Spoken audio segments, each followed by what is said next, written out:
Assalamualaikum warahmatullahi wabarakatuh. Pada pertemuan sebelumnya kita telah membahas tentang gizi pada remaja. Pertemuan kali ini kita akan membahas gizi pada wanita usia subur.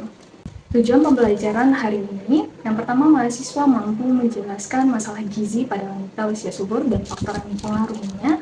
Kemudian yang kedua, mahasiswa mampu menerapkan intervensi gizi untuk wanita usia subur. Dalam hal ini, seperti biasa kita akan menyusun menu untuk wanita usia subur.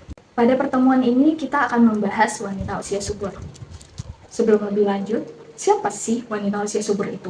Apakah remaja putri SMP, SMA, anak kuliahan, wanita bekerja, atau ibu rumah tangga itu masuk dalam kategori wanita usia subur? Kemudian ini ada berita yang sempat viral, di mana seblak Rafael diberitakan dapat menyebabkan PCOS atau gangguan hormonal pada perempuan yang dapat berujung pada kemandulan. Kita akan bahas lebih lanjut pada pertemuan hari ini. Pertama, kita lihat dulu siapa wanita usia subur itu.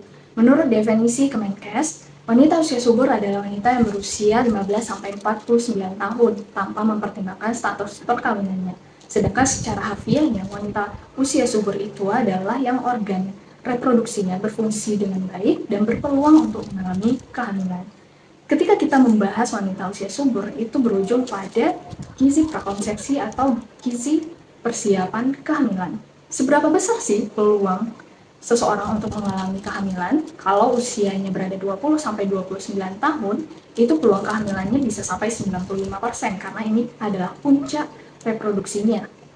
Kemudian, kalau udah lewat dari usia 30 tahun, itu turun menjadi 90%. Apalagi kalau lewat dari 40 tahun ke atas, itu peluangnya udah di bawah 40% untuk hamil. Berikut kita lihat faktor-faktor yang mempengaruhi kesuburan wanita. Ada dari lingkungan, gaya hidup, usia, genetik, dan tentunya kita ada terkait dengan nutrisi. Masalah apa sih yang biasa timbul pada wanita usia subur terkait dengan gizi dan kesehatannya? Yang pertama itu ada anemia, di mana kekurangan hemoglobin di bawah batas normal. Kemudian ada kurang energi kronik, status gizi kurang, dan juga kanker. Keempat masalah ini sangat berhubungan dengan gizi atau makanan yang dikonsumsi oleh wanita usia subur.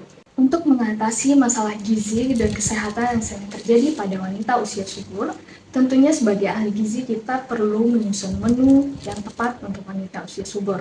Pada dasarnya kita tetap menerapkan prinsip gizi seimbang, namun dalam pemilihan bahan makanannya kita lebih berfokus pada bahan yang dapat meningkatkan kesehatan reproduksi dan kesuburan. Untuk karbohidratnya kita pilih karbohidrat kompleks, proteinnya dapat memenuhi asam amino seperti arginin dan juga fitoestrogen. Kemudian untuk lemak kita pilih lemak yang tidak jenuh. Selain itu, untuk mikronutriennya seperti selenium, zinc, zat besi, magnesium, dan yang lainnya dapat meningkatkan kualitas dari ovum dan juga membantu merangsang hormon reproduksi, itu kita tetap butuh. Dan makanan yang berpotensi menurunkan kesuburan itu perlu dihindari, seperti makanan yang mengandung lemak trans, indeks glikemik tinggi, kandungan karbohidrat sederhana, kemudian minuman dan makanan yang beralkohol, yang berkarbonasi, kemudian berkafein. Nah, selanjutnya kita bahas terkait yang seblak tadi, yang menyebabkan PCOS. Sebenarnya seblak itu tidak secara langsung dapat menyebabkan PCOS. Kalau misalkan dikonsumsi berlebihan, baru dia dapat menyebabkan PCOS karena kandungannya yang tinggi akan karbohidrat, lemak, dan juga garamnya. Tapi kalau misalkan cuma dikonsumsi 1 kali sebulan atau mungkin 1 kali setahun, itu nggak bakal menyebabkan PCOS. Baik, sampai di sini, apakah ada yang ingin bertanya? Kalau nggak ada yang bertanya, mari kita kuis terlebih dahulu. Silakan scan barcode-nya dan isi kuisnya. Setelah mengisi kuis, apakah ada pertanyaan? Berhubung tidak ada pertanyaan, saya akan simpulkan pertemuan pada hari ini. Yang pertama, di mana masalah gizi yang terjadi pada wanita usia subur itu sering adalah anemia, kurang energi kronik, status gizi kurang, dan juga ada kanker.